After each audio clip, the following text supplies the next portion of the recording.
आज हम बात करें इकोनॉमिक कॉरिडोर्स की।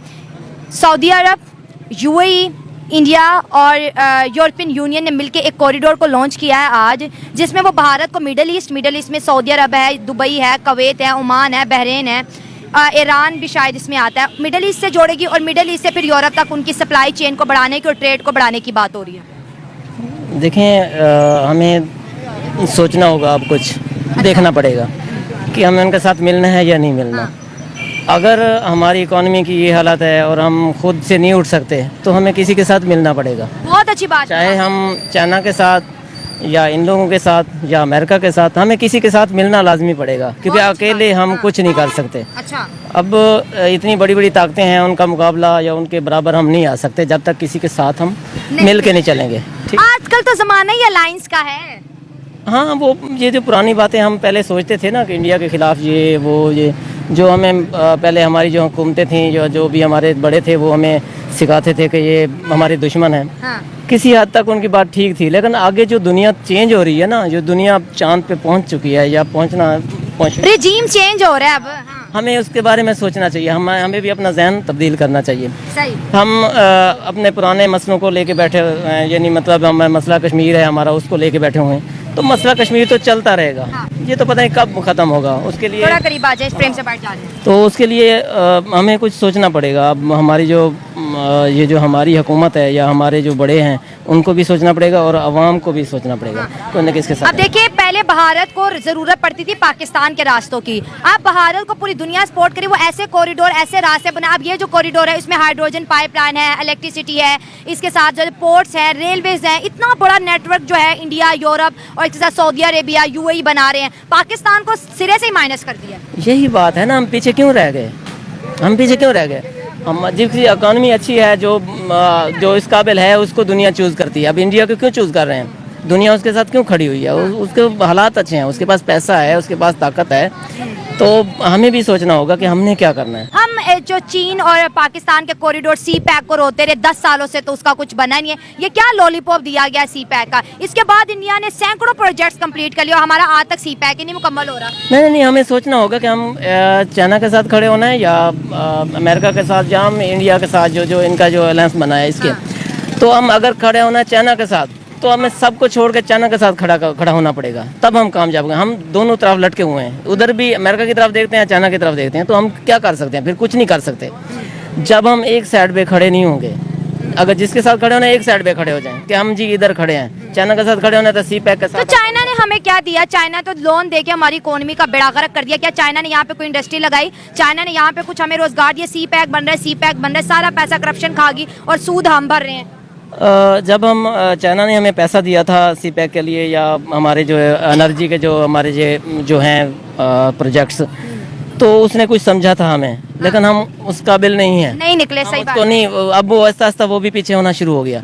तो हमारी अपनी कमजोरी है, इसमें किसी का कसूर नहीं, चाइना का कसूर भी नहीं है, किसी का भी नहीं है। अमेरिका जो है, जहाँ तक अमेरिका की बात है, वो हमारे मुखलिस कभी नहीं हुए, वो तो दुनिया को पता है। वो अपनी आते हैं अपनी गर्ज के लिए जब उनकी जरूरत। वो इंडिया के भी सभी मुखलिस नहीं है, इंडियंस को पता है, उन्हें पता है कि अमेरिका तब तक हमारे साथ है जब तक उन्हें अपना फायदा हमें नजर आ रहा है। जिस दिन अमेरिका का फायदा पूरा हो गया, अमेरिका उड़ जाएगा। लेकिन ये है ना, इंडिया के पास अभी पैसा है, उसकी इकोनॉमी है, इसलिए उसके करीब लोग जाता है। अब जो गरीब आदमी है, उसको कौन पूछता है? और हम कहते हैं हम इंडिया को हरा देंगे और हम बड़े जज्बा है हमारे पास और हमें उनसे ताल्लुकात रखने की जरूरत नहीं है, बॉर्डर इसी तरह इसी रहने दे। ये जो अना है, इसने हमारा कितना बेड़ा गर्क कर दिया।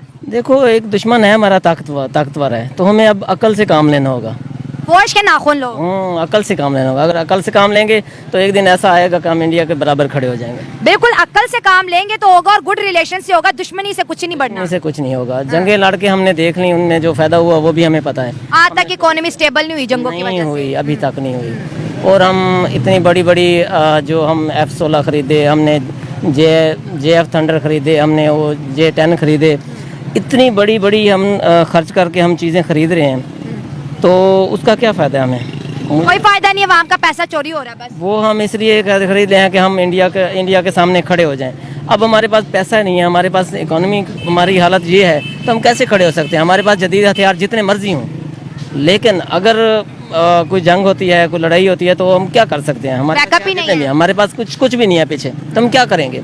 तो इससे बेहतर है कि हम रिलेशन की तरफ जाएं, हम थोड़ा अच्छे रिलेशन कायम करें, जब इस काबिल हो जाएं, उनके बराबर खड़े हो जाएं, तब हम उसका मुकाबला करें। अच्छा, जबरदस्त, सही बात है, मुकाबला नहीं करना, हमें दोस्ती करनी है। पूरी दुनिया अलायंस बना रही है क्योंकि उन्हें पता है हर मुल्क के पास एटमी पावर है, हथियार नए से नए हैं। मुकाबला करेंगे तो अपना बेड़ा गर्क करेंगे। अब रशिया और यूक्रेन की वॉर देख ले, 1 साल से ज्यादा हो गया, ना रशिया हार मान रहा है ना यूक्रेन मान रहा है। लेकिन ये कॉरिडोर जो है पाकिस्तान पे बहुत ज्यादा प्रेशर डालने वाला है क्योंकि पाकिस्तान को ज्योग्राफिकल जो अहमियत थी वो बिल्कुल खत्म हो गई है। पाकिस्तान को ज्योग्राफिकल इंपॉर्टेंस के तौर पर भी माइनस किया जा रहा है। किसी और से बात करते हैं और इस इकोनॉमिक डोर के ऊपर डिस्कस करते हैं कि इंडिया का ये इनिशिएटिव पूरी दुनिया के लिए कैसा रहेगा। इंडिया, मिडिल ईस्ट और यूरोप इकोनॉमिक कॉरिडोर जो बन रहा है, आज G20 समिट में इसका ऐलान हुआ है। एक ऐसा कॉरिडोर बनाया जाएगा जो कि इंडिया को मिडिल ईस्ट से जोड़ेगा। सारी की सारी ट्रेड मिडिल ईस्ट तक और मिडिल ईस्ट से फिर यूरोप को सप्लाई किया जा रहा है। जैसे कहा जाता है कि यूरोप की ताकत कमजोर हो रही है, बूढ़ा हो रहा है, वहाँ पे यूथ की कमी है, लेबर की कमी है, सारी की सारी प्रोडक्शन अब इंडिया से की जाएगी। तो इस कॉरिडोर के बारे में क्या कहेंगे? जी, ये G20 का एक तो सबमिट हुआ है इंडिया में, इस दफ़ा उन्होंने सदारत किया है। तो हर साल किसी ना कोई कंट्री इसकी सदारत करती है। अच्छा, तो इस दफ़ा इंडिया ने होस्ट किया है, तो इंडिया को ये एज मिला है कि एक इकोनॉमिक कॉरिडोर खोला जा रहा है जो इंडिया से जा रहा है आगे यूरोप तक। बिल्कुल। तो इसमें ऑफ कोर्स इंडिया को फ़ायदा होगा। इंडिया की ग्रोथ जो पहले प्रोडक्शन है यूरोप के साथ कहा जा रहा है कि 40% इंशाल्लाह इंक्रीज़ करेगी वो। तो ये एज है इंडिया को। तो पाकिस्तान अब, हालांकि रास्ता तो पाकिस्तान का बेहतर था उनको, लेकिन उन्होंने पाकिस्तान को चूज नहीं किया। पाकिस्तान को कैसे चूज करे? 77 सालों में हमने जंगों के अलावा इंडिया को जो है किसी भी एतबार से पहले हमारी ज्योग्राफिकल अहमियत थी, जैसे आपकी इसमें स्टडी भी रही है, तो लोग जो है हमें अहमियत देते थे कि यार पाकिस्तान से रास्ते पूरी दुनिया तक जाते हैं। लेकिन जब से हमने सील की दुनिया ने ऑल्टरनेट, अगर हम रास्ते नहीं देंगे तो इसका क्या मतलब है? इंडिया काम नहीं करेगा? जी, ऐसे ही पाकिस्तान मोहल्ले वकूफ़ के लिहाज से काफ़ी इंपॉर्टेंस है। हम पाक स्टडीज़ में पढ़ते तो हैं, लेकिन हम उतना ज़्यादा इसका फ़ायदा नहीं उठा रहे हैं। हम पढ़ते भी हैं और देख भी रहे हैं। लेकिन देखा जाए तो इंडिया और पाकिस्तान दोनों ही, हम नहीं कह सकते कि अगर इंडिया ज़्यादा अच्छा है या पाकिस्तान ज़्यादा अच्छा है। दोनों ही एक बात पे अड़े हुए हैं, वो है कश्मीर का इशू। अगर कश्मीर का इशू हल हो जाता है, दोनों कंट्रीज बैठ के हल कर लेती हैं। देखिए, कश्मीर का इशू भारत सरकार ने क्लियरली बोल दिया है कि आर्टिकल 370 एक हिस्ट्री बन चुका है और हिस्ट्री को बदला नहीं जा सकता। अभी भी अकल नहीं आ रही। नहीं, देखे ना, जो करारदाद मंजूर हुई है अक़वाम मुत्तहिदा में, उसको पूरा किया जाए। कौन पूरा करेगा? इंडिया कह रहा है आप हटाओ फौजें, आप अपनी आर्मी पीछे धकेलो, हम भी धकेले। पहले ही पहल तो हम नहीं करनी और हम रेडी नहीं है। देखे ना, जैसे 20 कंट्रीज ने मिलकर ये सबमिट किया और उन्होंने ये अनाउंस किया कि हम एक कॉरिडोर बनाएंगे, इस तरह वो इनको आपस में एग्री भी तो करवा सकते थे ना कि मेन जो रास्ता आ रहा है पाकिस्तान का, हम उधर से लेकर जाएंगे तो ज़्यादा फ़ायदा होगा।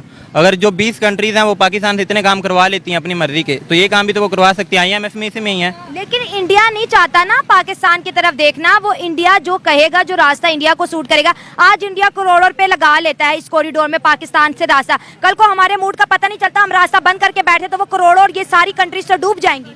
तो हमारे मूड का पता चलता है, हमारी हुकूमतों का पता चलता है कब ये बॉर्डर बंद कर दे।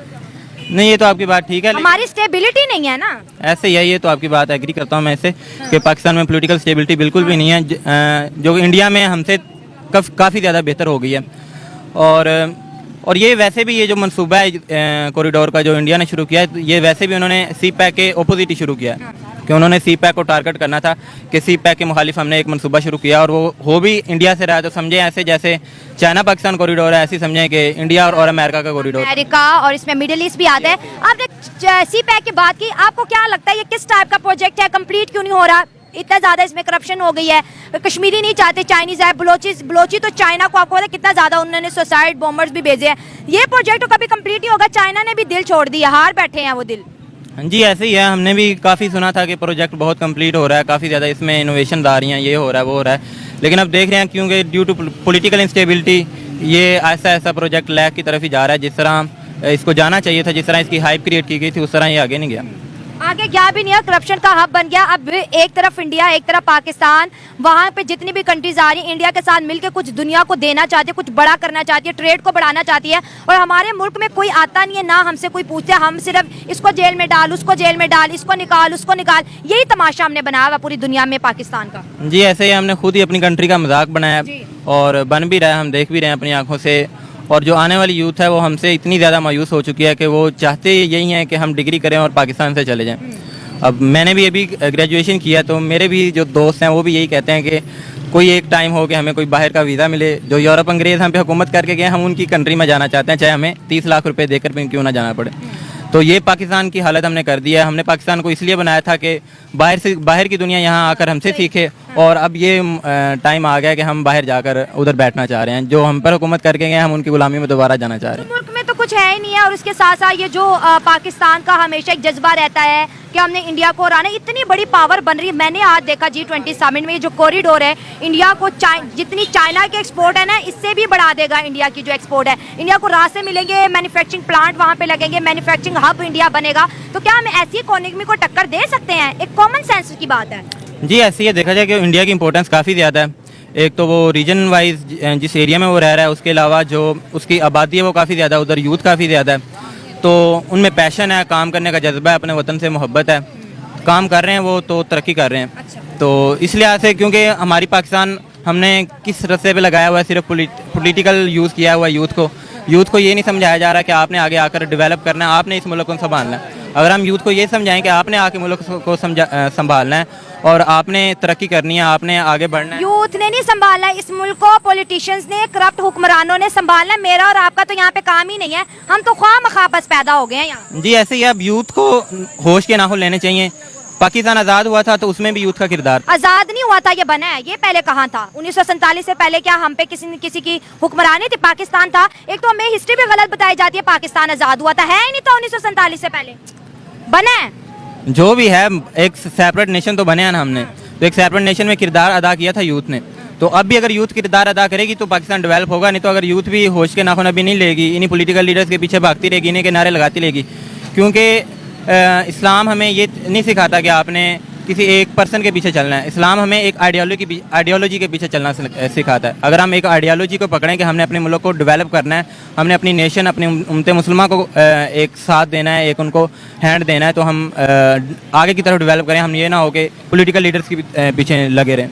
आज हम बात कर रहे हैं India, middle east and Europe economic dots की। G20 समिट में आज पहला दिन था जिसमें 20 कंट्रीज़ के जो है ना हेड्स आके इंडिया में बैठे हुए। उन्होंने एक कॉरिडोर को लॉन्च किया बड़ा सक्सेसफुली, और जिसमें इंडिया को पहले मिडिल ईस्ट के साथ जोड़ा जाए, उसके बाद फिर क्या है यूरोप के साथ जोड़ा जाएगा। इस कॉरिडोर में जो है हाइड्रोजन पाइपलाइन है, इलेक्ट्रिसिटी है, रेलवेज है, बहुत बड़ा नेटवर्क जो है इंडिया और मिडिल ईस्ट और यूरोप आपस में इस कॉरिडोर के थ्रू ट्रेड करेंगे। तो सबसे पहले इस कॉरिडोर की अहमियत बताएं और इंडिया का ये इनिशिएटिव कैसा रहेगा? मेरे हिसाब से तो इंडिया इस मामले में फ्लॉप रहेगा। फ्लॉप रहेगा? अच्छा, नेचुरल नहीं है ये, नेचुरल नहीं है। क्या मतलब, कैसे नेचुरल नहीं है? नेचुरल ये है कि वो समंदर के रास्ते जाएंगे, ठीक है ना, तो वहाँ पे जो है ना बहुत मुश्किल है। तो हवाई रास्ते से तो इंडिया पाकिस्तान में भी नहीं आता था। इंडिया जो पाकिस्तान की रास्ता लेता था वो भी तो जमीनी रास्ते की बात हो रही थी ना? नहीं, अभी जो है ना, अभी मेरे हिसाब से जो सबसे बेस्ट वे है ना वो ज़मीनी रास्ता है, चाहे वो किसी भी मुल्क के थ्रू गुजरे। उसमें जो है ना इस वक्त सबसे जो फेवरेट है वो चाइना है। चाइना आप देख लें, उसने पूरा एक जो है ना 5 फिंगर का बनाया हुआ है, तो वो उस पर चल रहा है। तो मेरे हिसाब से चाइना जो है ना वो पाकिस्तान के थ्रू दुनिया को मिला भी रहा है, रशिया को मिला रहा है, ठीक है ना, मिडल ईस्ट को मिला रहा है, सारा हो रहा है। लेकिन इंडिया जो है ये बाहर है, और मेरे हिसाब से इंडिया जितनी मर्जी कोशिशें कर, देखिए जो बड़ी बड़ी शिपमेंट्स होती हैं वो पोर्ट्स के थ्रू होती हैं, वो ज़मीनी रास्ते नहीं होता, वो समुद्री रास्ता होता है। तो इंडिया डायरेक्ट मिडल ईस्ट के साथ कनेक्ट करेगा। वो तो है, लेकिन वो तो हमारी ग्वादर पोर्ट है, ठीक है, सबसे गहरी पोर्ट वही है, ठीक है, इसके थ्रू जो है ना जाएगा। इंडिया की पोर्ट तो वैसे भी मेरे हिसाब से इतनी खास नहीं है, उसने बल्कि ये अभी ईरान का वो ईरान इंडिया जाएगा मिडिल ईस्ट में, दुबई वाली साइड पे कितनी बड़ी बड़ी पोर्ट्स हैं, तो इंडिया मिडिल ईस्ट तक अपना सामान लेके जाएगा और मिडिल ईस्ट आगे यूरोप तक ले जाएगा। समंदर के रास्ते तो वो पहले भी जा रहे हैं, ठीक है, इसमें तो कोई लेकिन प्रॉपर कॉरिडोर नहीं था ना, इसमें रेलवे ट्रैक्स, लाइन, जमीनी रास्ता भी इस्तेमाल किया जाएगा, इसके साथ समुद्री रास्ता भी, रेलवे ट्रैक्स बिछाए जाएंगे बाहर वाली साइड से। बाहर तो आगे ये देखिए, ये पाकिस्तान है, ठीक है, ये पाकिस्तान है, इसके ये इंडिया है, इंडिया के साथ पाकिस्तान आता है, नेक्स्ट पे मिडिल ईस्ट आ जाता है और आगे यूरोप आ जाता है। ये जो पाकिस्तान वाला है इसको स्किप करके वो बाहर से रास्ता बना रहे हैं। बाहर से तो मेरे हिसाब से जैसे अफगानिस्तान तक भी इंडिया ट्रेड भेजता था, हमने रास्ता बंद कर लिया, तो अफगानिस्तान ने दूसरे रास्ते, इंडिया ने दूसरा रास्ता चूज किया ना अफगानिस्तान के लिए। से काफी लंबा मंसूबा है, इसमें इंडिया को कम से कम भी कुछ 10 साल लग जाएंगे। 10 साल में दुनिया कहाँ से कहाँ पहुँच जाएगी, ये तो फिर लेकिन कुछ कर तो रही है। जो हमारी ज्योग्राफिकल इंपॉर्टेंस है, हमने जो है अपने बॉर्डर को जो है ना फ्रीज कर दिया हुआ है। फ्रीज तो अभी इंशाल्लाह बॉर्डर हम खोलेंगे। असल में हमारी ऊपर जो मैनेजमेंट है ना, ये मुल्क को नीचे लेके जा रही है, ठीक है, और ख़ास तौर पे जो हुकूमत है ये तो मैनेजमेंट मुल्क को नीचे लेके जा रही है और इंडिया हमें पीछे छोड़ रहा है। हाँ बिल्कुल, जो काम करना चाहते हैं उनको हमने जेलों में डाला हुआ है, ठीक है, और जो चोर है उनको ऊपर ला के बैठा दिया है, तो फिर ऐसे तो होगा। लेकिन ये है कि ये क्या कहते हैं चेंज होगा, ये पूरा सिनेरियो चेंज होगा इंशाल्लाह। जो बाइडेन इंडिया में मौजूद है वो कह रहे हैं कि ये बिग जो है ना बहुत बड़ी बिग अपॉर्चुनिटी है, बिग डील है इंडिया के लिए। वो हमेशा से इंडिया में मोदी का एक सबसे जो अच्छी बात है ना वो ये है कि वो इतना सा काम करके ना उसको इतनी वो बढ़ा देता है कि वो दुनिया को लगता है, वो शाइनिंग इंडिया का नारा तो आपने सुना ही होगा, ठीक है।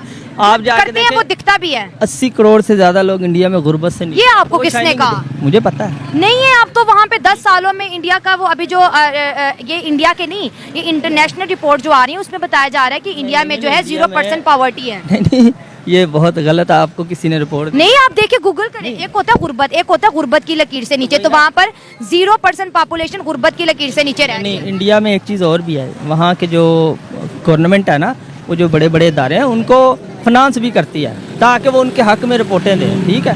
ये सारा नहीं, जो बाहर की कंट्रीज को भी इंडिया पैसा दे रहा ये है। तो अमेरिका भी करता है, ठीक है ना। ये तो सारी दुनिया में होता है कि आप जो है ना, देखिए सर, ठीक है वो बात सही है, लेकिन इस वक्त इंडिया के अंदर 20 कंट्रीज आके बैठी हुई है, यूरोपियन यूनियन आके बैठा हुआ है, सारे बैठे, ज़ाहिर फायदा तो पहुंचेगा तो ना। उन्होंने कश्मीर में भी ये करवा रहे थे सबमिट, ठीक है ना। ये समिट हुआ है वहाँ पे? हाँ, नहीं हुआ हुआ है, समिट हो गया। उसका बायकॉट किया, मतलब कश्मीर में होना। चाइना तो कहता है कश्मीर मेरा है ना, चाइना तो लद्दाख को भी कहता है ये मेरा तो है। वही ना, चाइना को तो बॉर्डर उनके साथ हमेशा मसला रहता है। वो यही चाह रहे थे कि कश्मीर में हो, लेकिन वो नहीं हुआ, ठीक है। हो गया, इतनी वीडियोस आई पूरी दुनिया ने, हमने देखी वीडियोस।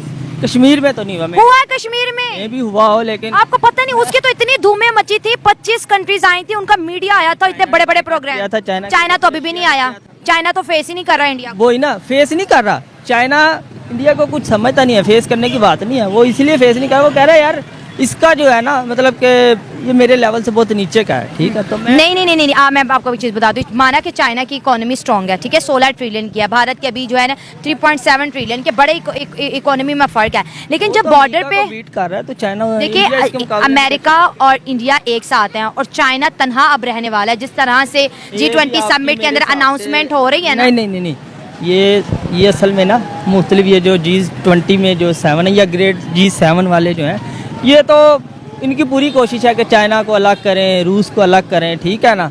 लेकिन बात वही है कि ये जो ज़मीनी हक़ाइक़ है ना वो इसके बिल्कुल बरखिलाफ़ है। मैं तो ये भी कहता हूँ कि पाकिस्तान में भी ये जो हो रहा है ना ये वक्ती तौर पे है, एक वक्त आना है कि यहाँ भी हालात ने बिल्कुल करवट बदलनी है। आप बहुत अच्छी बात है, हमारी भी उम्मीदें हैं कि भाई हमारे मुल्क के हालात करवट की आवाज़ है। आने वाली जो सदी है वो एशिया की है। इंडिया जो है मेरे हिसाब से इंडिया को भी बहुत जल्द जो है ना वो समझ आ जाएगी कि यार मैं तनहा कुछ नहीं कर सकता, या मैं जिनका मैं अलायंस इंडिया अपने अलायंस बना रहा है, तनहा हम रह गए। आपकी स्टडी रिवर्स है। नहीं रिवर्स, आप रिवर्स पढ़ रहे हैं? नहीं रिवर्स नहीं पढ़ा मैं, आप रिवर्स पढ़ रहे हैं। कुछ 10 दिन हो गए हैं कि मैंने जो है ना इंटरनेट से मेरा भी लिंक। कौन से अखबार पढ़ा आपने, कौन से जो है आपने ऑथेंटिक रिपोर्ट पढ़ी? ऑथेंटिक मैं वही बता रहा हूँ कि 10 दिन हो गया मेरा फ़ोन जो है वो स्पीडो से निकल गया था, ठीक है। इस वजह से मुझे अभी की खबरें नहीं है, लेकिन मैं इतना ज़रूर जानता हूँ कि आने वाला वक्त जो है वो पाकिस्तान का है, चाइना का है, रशिया का है, एशिया का है, और इंडिया को। इंडिया एशिया में नहीं आता, इंडिया भी शामिल होगा। इंडिया ग्लोबल साउथ का लीडर बन गया है। आप अभी तक 10 महीने नहीं 10 साल पीछे वहाँ पे हो जाएगा ना तो इसका मतलब ये हो गया है। मोदी जो है वो लीड कर रहा है दुनिया को, लीड कर रहे हैं, यकीन करें, लीड कर वाशरूम बना ले जितने वहाँ लोग हैं, तंग हैं, ठीक है। ये आपको मैं बताऊं, अभी गूगल करो ना, ये मेरा फ़ोन से अगर मैं गूगल करके दिखाती हूँ तो इंडिया में आपको इस टाइम दिख रहा होगा कि वहाँ पर जो है ना टॉयलेट की जो समस्या है, जो प्रॉब्लम है वो 0 है, और हमारे पाकिस्तान में 2.5 से 3 करोड़ आबादी जो है उसके पास टॉयलेट्स नहीं है। आबादी तो हमने बढ़ाई जा रहे हैं ना, ये तो हमारा बढ़ाई जा रहे हैं वहाँ पे। अब ये मसले खत्म हो गए कि टॉयलेट नहीं, ये नहीं, वो नहीं। हाँ, यहाँ पे तो आबादी वाला जो इशू है ना ये तो हमारा अपना पैदा करता है। जो इन्फॉर्मेशन आपके पास है ना उसको अपडेट कर लें, वो बहुत पुरानी है। मे भी 10 डेज पुरानी हो, 10 डे नहीं 10 ईयर्स पुरानी। नहीं 10 डेज 10 ईयर्स आपकी पुरानी है। मैं आपको बताती हूँ G20 समिट हो रहा है, हेड ऑफ स्टेट इंडिया में मौजूद है, एक के बाद एक प्रोजेक्ट की बात हो रही है, इकोनॉमी की बात हो रही है, इन्वेस्टमेंट की बात हो रही है। इसके साथ साथ prime minister Narendra Modi press conference करके गरीब कंट्रीज के लिए इन्वेस्टमेंट का ऐलान कर रहे हैं, और आप अभी तक उसको वो इंडिया समझ रहे हैं जिसमें टॉयलेट्स नहीं है। मुझे तो यही लग रहा है, और हकीकत भी नहीं हकीकत भी यही है, ठीक है ना। मेरे हिसाब से तो इंडिया में जो बहुत ग्रो कर गया, अब हमें उनसे सीखने की जरूरत है, उन पे इल्जामात लगाने की बात नहीं रही। नहीं कर रहा ग्रो, वो कर रहा है, बिल्कुल कर रहा है, ठीक है। लेकिन वो ये नहीं है कि पाकिस्तान उसके साथ जो मुल्क गरीब कंट्रीज को बिलियंस डॉलर्स की ट्रेड, हम अगर आज इस लेवल पे हैं ना, ये जिस स्टेज पे, ये तो हमारी अपने हाथों की कमाई है, ठीक है। और मेरे हिसाब से हम इससे भी नीचे जाएंगे। अब आपने सही बात की। हाँ, वो तो इंडिया, मोदी ने भी कहा अपनी कौम को, हमें पाकिस्तान के साथ लड़ने की जरूरत नहीं है, ये जो अपने कर्जों के बोझ के नीचे खुद ही दब जाएगा, खत्म हो जाएगा। तो अब वो तो किंग बन रहा है, कोई बात नहीं, हमारे पास भी किंग मेकर है, कौन है? वो हमें बना देगा इंशाल्लाह। चले, अच्छी बात है, अच्छी हाँ, बात है। चाइना। अच्छी उम्मीद रखनी चाहिए, अच्छी बिल्कुल की। हाँ, नहीं इंशाल्लाह एशिया की सदी है और हम भी कम्पीट करेंगे, इंडिया भी शामिल होगा। लेकिन ये है कि लेकिन इंडिया के साथ हमें शामिल होना पड़ेगा, इंडिया हमें नहीं, इंडिया हमारे साथ नहीं शामिल होगा। में भी ये तो वक्त ही बताएगा। चले, ठीक है, थैंक यू। ओके।